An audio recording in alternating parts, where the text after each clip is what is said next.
11번 상법상 유한회사에 관한 설명으로 틀린 것은 1번 정관에는 각 사원의 출자자 수를 기재해야 한다. 네.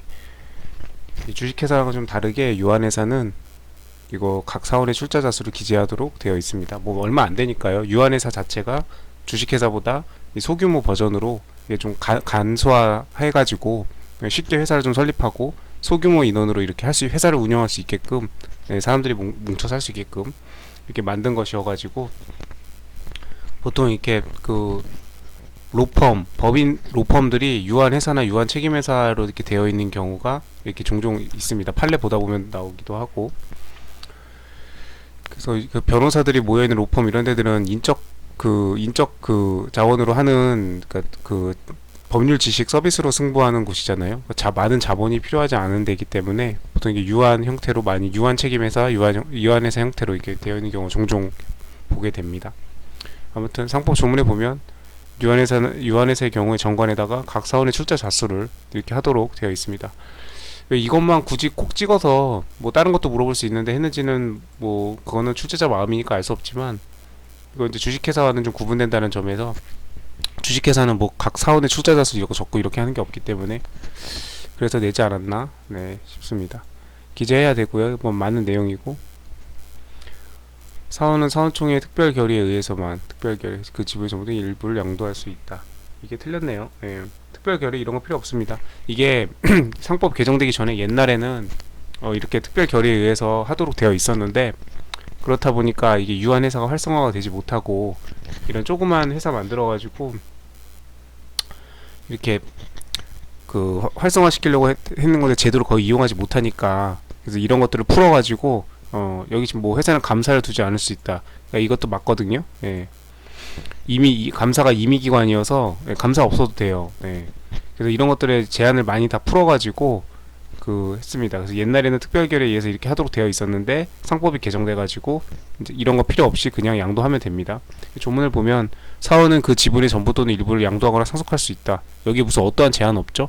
무슨 결의를 거쳐야 한다든지, 뭐 누구의 승인을 받아야 된다든지, 허락을 받아야 된다든지, 뭐 동의를 받아야 한다든지 그런 규정 아무것도 없어요. 그냥 할 수 있다고 되어 있습니다. 다만 정관으로 그렇게 하는 거를 제한을 할 수는 있겠으나 정관에 특별한 제한이 없다면, 예, 마음대로 양도하거나 상속할 수 있다, 이렇게 되어 있죠. 조문 내용도 정확히 알아야 될 뿐더러, 예, 옛날 내용을 개정한 거다. 다만 이 개정한 게 무슨 최근에 개정한 것도 아니고 저기 2001년도인가 2000년도 초반에 상법 개정했을 때 개정된 거라서, 네, 크게 의미는 없습니다. 왜 이거를 틀린 지문으로 냈는지는 그냥 이거 알고 있어야 되는 거니까. 예. 예를 들면 작은 변호사들 몇 명이 모여서 로펌을 구성해서 유한회사로 출범을 했는데 김 변호사가 하다 보니까 마음이 안 맞아서 김 변호사가 나간대. 그러면 김 변호사가 갖고 있던 출자 지분은 있을 거 아니에요. 각 사원의 출자 자수 다 기록해놨으니까. 그러면 이제 김 변호사가 떠날 거면 그 김 변호사가 갖고 있던 출자한 거를 다른 사람한테 넘겨야 되잖아요. 그때 이제 김 변호사 말고 다른 이제 이 변호사가 함께 하기로 했으면은 그 김 변호사 그냥 출자한 그 지분을 이 변호사한테 그냥 양도하고 나가면 되죠. 이 사람 나가고 들어오면 되고. 그러니까 어차피 자기들끼리 조그맣게 하는 그런 회사고, 그런 자율성을 존중해주고 활성화시키기 위해서 상법이 그런 방향으로 이렇게 하는 거기 때문에, 그래서 감사도 임의기관이고 양도 같은 것도 이렇게 자유로울 수 있도록 이렇게 했습니다. 네. 그래서 조문 내용 그대로고, 그다음 뭐 자본금 총액의 100분의 3%죠 이거. 네, 해가지고 뭐 이사에 대한 추궁 소제기, 뭐 이건 상법에서 군데군데 많이 나오죠. 이렇게 소수지분 보통 3% 가지고 할 수 있는 것들 이렇게 쭉쭉쭉쭉 나오고, 그래서 사원의 대표 소송 100분의 3 이상에 해당하는 출자자수를 가진 사원은 이사의 책임 추궁이 가능하다. 네, 조문 그대로 내용이고, 자본금 증가는 본점 소재지에서 자본금 증가에 등기를 함으로써 효력이 생긴다. 네, 이것도 그냥 조문 내용입니다. 자본금의 증가는 본점 소재지에서 이 자본금 증가에 등기를 함으로써 효력이 생긴다. 조문 내용 그대로고요. 감사 같은 경우는 유한회사는 정관에 의하여 1인 또는 수인의 감사를 둘 수 있다. 임의 규정으로 되어 있습니다. 다만 감사를 두게 되면 그때는 주식회사와 마찬가지로 어떤 감사에 관한 규정들이 다 준용됩니다. 다만 둘 거면은 똑같이 그렇게 운영을 하고 안 둘 거면 안 둬도 된다. 예. 반드시 둬야 되는 건 아닌데 만약에 감사를 둘 거면 그때는 주식회사에 준용해가지고 감사를 똑같이 운영하면 됩니다. 이사의 경우에는 두어야 한다로 돼 있죠. 최소 한 명 이상은 이사가 있어야 됩니다.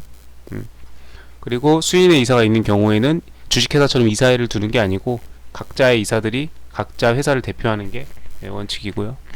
그래서 이사회와 감사가 이사회가 없고 그 다음에 감사는 임의기관이다. 없을 수도 있다. 이사와 감사가 이렇게 명확하게 구분이 되죠. 그리고 간접적으로 유추할 수 있는 규정들도 있습니다. 이사는 감사가 있는 때에는 이렇게 하고 감사가 없는 때에는 이렇게 해라. 뭐 그래서 그러니까 뭐 그 제3자의 계산으로 뭐 그 자기 거래 뭐 이런 거를 할 때 감사가 있으면 그 사람한테 승인을 받고 감사가 없으면은 누구한테 승인을 받지? 아 그럴 때는 그러면 사원 총회의 승인을 받아야 되겠다. 이렇게 하는 거죠. 이런 규정 자체가 감사가 있을 수도 있고 없을 수 있는 경우를 상정해 놓고 있죠. 유한회사의 경우에. 그리고 또 추정할 수 있는 게 유한회사의 설립 등기에 관한 규정들을 보면 이런 것들을 등기하라고 합니다. 그 중에 보면 감사가 있는 때에는 이런 규정을 보면 아 감사가 있는 때에는 이런 걸 등기를 하랍니다. 그 사람의 성명과 주민번호를. 그럼 감사가 없을 수도 있다는 얘기네요. 없을 때는 뭐 등기할 게 없겠죠. 그러니까 있는 때에는 등기해라. 네. 이런 걸 보면 아 유한에서는 감사가 없어도 되나 이렇게 간접적으로 유추해 볼 수 있는 규정들이죠.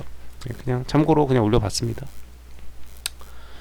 그래서 정답은 네, 2번이고 네, 거의 뭐 공인회계사 문제는 지금 뭐 거의 판례가 거의 없네요. 판례를 아예 안 내나? 네, 판례를 거의 좀 눈을 씻고 찾아보기 힘들 정도입니다. 거의 조문만 그냥 이렇게 해서 좀 어떻게 보면 약간 좀 싱겁기도 하고 판례는 좀 판례 내용이 길기도 하고 판례 중간에 뭐 어떤 내용을 뚝 띄어다가 내면 그 판례를 전부 다 숙지하고 있지 않으면 사실 되게 어렵거든요. 정오를 가리는 게. 변호사나 법무사 시험 같은 경우는 판례가 엄청나게 많이 나오는데 회계사 세무사 쪽은 그냥 조문 위주로 나와서 그런지 예. 사실 뭐 그냥 조문만 잘 숙지하고 있으면 너무 쉽죠. 그냥 예, 너무 쉬운데 이것도 뭐 사원총회 특별 결의가 이게 과거에 상법 개정되기 전에 2001년도인가 2000년도 초반에 상법 개정되기 전에는 이랬었는데 뭐 이런 거 알 필요 없죠. 지금은 그냥 사원은 지금 그 지분을 양도하거나 상속할 수 있다. 그냥 이 조문만 명확하게 알고 있으면 되는 거니까. 조문만 잘 알고 있으면 여러 번 숙지하고 눈에 바르고 기본적인 내용들 이렇게 숙지하고 있으면은 문제는 굉장히 뭐 이렇게 까다롭지도 않고 그런 것 같습니다. 상법도 어렵게 되면 상당히 어려운데 뭐 사례 문제 같은 거 내거나 판례 내거나 아니면은 이제 갑 회사는 뭘 어떻게 했는데 이게 사례 문제 있죠. 네, 그 변호사 시험에서 자주 보이는 그런 상법 사례 문제 나오면은 굉장히 어려운데 굉장히 무난하네요. 좀 약간 싱겁긴 한데 어쨌든 그렇습니다.